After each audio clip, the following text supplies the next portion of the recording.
Добре дошли в моя канал и рубриката Спомени в кухнята. Срещи с стари, известни кулинари, къде на регионално, къде на национално или международно ниво. Но фокуса винаги ми е бил да опознаем непознатата българска кухня, така както е била популярна и така както е и непопулярна, след като е автентична. С интерес очаквам срещата да видим от спомените какво сме изровили за архива от 2010 година. Така мисля, че се получава. Добро утро! Време е да ви запозная с Марийка Райкова, която ще ни направи типична местна тестена питка. Но какво е по-точно, ще ни каже самата тя. Добро утро и на теб! На вас. Добро Много утро. е красиво тук в Близнаци. Много е хубаво. Слава Богу, няма комари сега на камчия да ни Няма хапят. още комари, още ни пече много. Добре е, тук е винаги хладно. Пита за празник, за делник, за тъжен помес, за весел ден. Винаги тя е част от нашата трапеза. Село Близнаци, снимахме много интересни ястия. Там с рибарите се запознах с много интересни рибени чурби, които са доста по-различни от тези в други региони на страната. Изобщо на Камчия си е на Камчия. И там е все още непокътната природата. Доколкото си спомням, нямаше някакви гигантски комплекси, застроени и така нататък площи. Но ще се фокусираме върху катината пита. Пухкава и невероятно вкусна. Край морето, край Камчия, много добре. Добре живеете. Добре си живеем. Много добре и много спокойно. Нищо, че не стигат паричките. Малко само. Само нищо. Помиряваме се, да. Помиряваме се, да. Свикваме с това. Пък имаме богатство, природа, красота, това Имаме, зарежда. да. Слънце. Ние имаме прекрасна природа в Близнаци. Море, река, гора, въздух, светлина, слънце, всичко. Всичко. И много добри хора. И красиви дрехи, носи. Да. Това не е от красиви. без значение. И с тези носи сме взимали миналата година 2 златни медала. От Търново, от Несебър.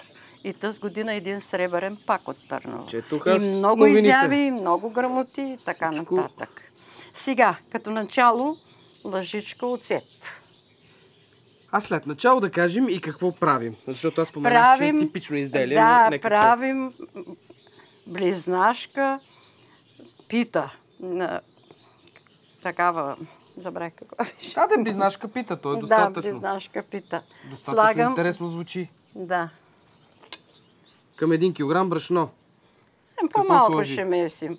Слагам 2 лъжици към 1 килограм олио, 1 лъжица оцет. А защо го слагаш този оцет? Ами по-меко става тестото, по-пръхкаво. Слагам 1 лъжичка сол. Слагам и яйца. Но понеже ще замесим по-малко, ще сложа 2. Аз когато слагам 3. Катена пита, сега ще кажа. Сетих се вече. Да. Точно това бе темата. Катина пита. Катена пита. И откъде това им е интересно?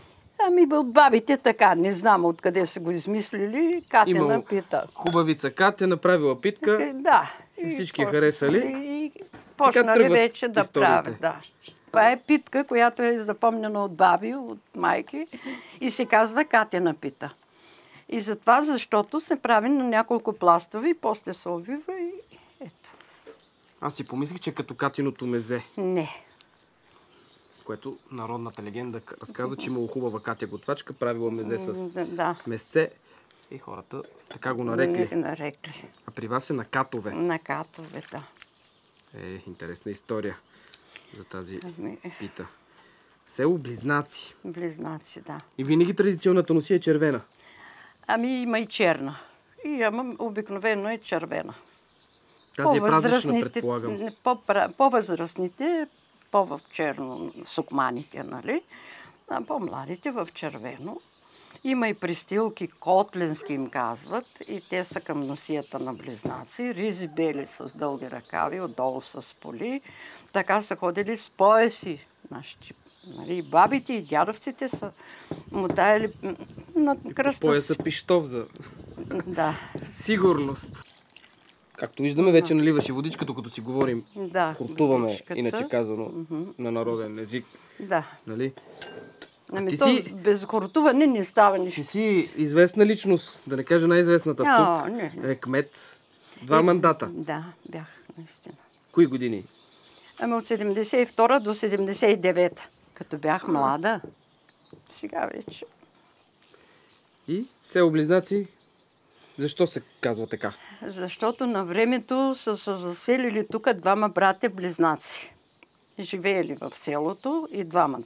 Само, че един си направил къща в горния квартал, както казваме сега, а другия в долния квартал. Те са 2 квартала и този, който бил в долния квартал, се казвал Петър. А пък оня, който бил в горния квартал, се казвал Найден.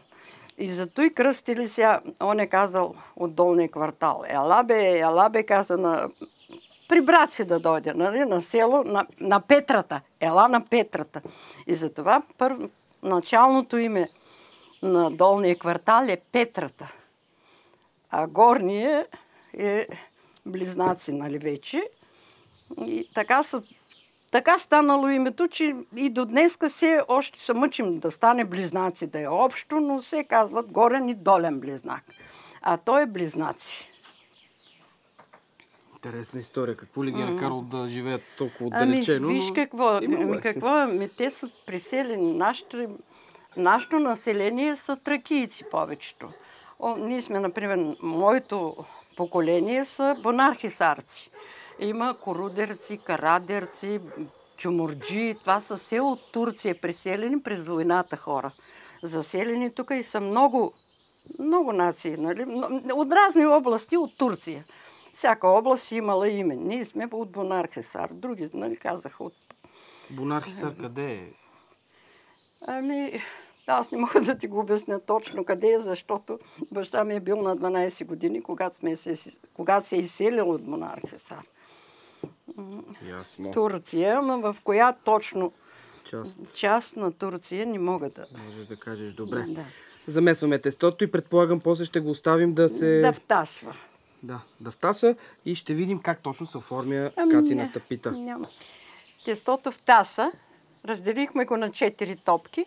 Сега ще го разточим и ще го приготвим за тавата пак да втаса. Нали? Като го наредим, предполагам. Да, като го наредим, като го разточим сега и ще го наредим в тавата и ще го оставим да втаса пак. И тогава ще се намаже отгоре с жълтък малко и ще се... А Катината пита за делничната трапеза ли е? Ами обикновено за гости, пък и правим се и за делнична трапеза. Децата ми дойдаха онзи ден. Всичките, като направя бабо питка. Обичат едно манишко. Но не споменават коя. Важното е да е питка. Питка, нали? Да. Имам едно най-манишкото, вика мамам питка. Мамам питка. Точихме ги вече. Нали? Да. Питките ще сложим на всяка кора мазнина. Която е?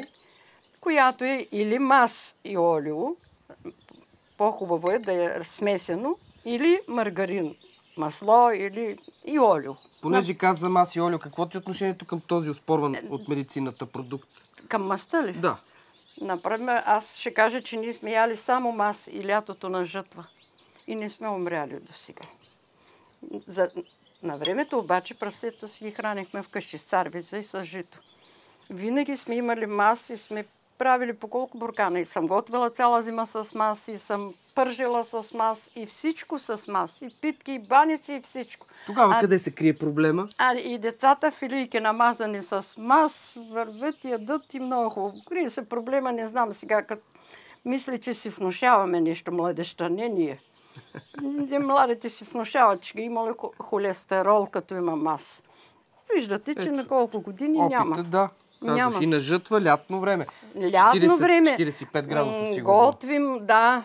Майка ми готвеше, слагаха от прасето в едно време, нали, имаше кюпови такива, гарнета. Не ги помня, но вярвам. Да, по-мазни. По-мазното от прасето го изпържваха хубаво, като с дърма. И го слагат в това гърне. И отгоре го заливат с свинска мас. Нямаше хладилници, нямаше фризери, нямаше такива работи. Там то не се разваля. понеже има една педе маса отгоре. И като начерпи сутрин 2 лъжици от тъства и като сложи зелен боб или картофи или знаеш каква манджа става. Много вкусно. Ама сега не го правите това нещо. Ние пак си го правим. Аз си готвя с манси, с... Просто не избирам. Зеления боб. И с зелен боб, и постен зелен боб, и постни картофи, и всичко. Плодородна ли ви е земята? Да. Какви зеленчуци Ами виреят? повече, тук сме земеделци. Всичко. Царевица, слънчоглед, всичко се има. Лозя. Имаше овощни градини хубави. Обаче ги изкорениха накрая, какво им пречиха, не знам. Иначе какво имаше в овощните градини? Какви култури? Имаше праскови, имаше ябълки, имаше кайсии. Всичко става, значи? Всичко става. Браво, Пипер, 72 домати, метра над морска всичко височина. си сеем всичко в градините сега. На толкова се И намират боб, близнаци. и тикви, и картофи, и всичко. Абсолютно всичко. Разбирам вече какво визираш под пита на катове, Да. откъдето идва името, а не както... Не както мислиш, Аз че не е знаеш, Катя. че се подведох. Да. Катина Катя. пита. 3-4 ката. 4. Да, 4. Ами аз с тази дебелата точилка не мога да точа, не съм свикнала и не можах. Може и по-тънки, така ли? Ние имаме такава точилка домашна, тънка, дълга. С нея Те са модерни, бабите не знаят с модерните Да, работи. тези са от френската кухня. С каквато и да е точилка, като няма точилка, и бирната бутилка върши работа. Да. Нали? Не, тя можеш и да я дърпаш. Баницата. Да. Питата. Защо казвам Да сложим баница? мазнинка и Аз ще направя да я сложим в... само така малко разместване. И сега завиваш на ролце ли? Да, сега ще я завия. Цялото ли да изсипи или... Ами може да го изсипеш. Нека цялото Да да не бъде. остава. Къде да го правим? То не става да го прибираш, защото е малко. Значи, разбрахме за мазнината. И сега завиваш. Така я завиваш.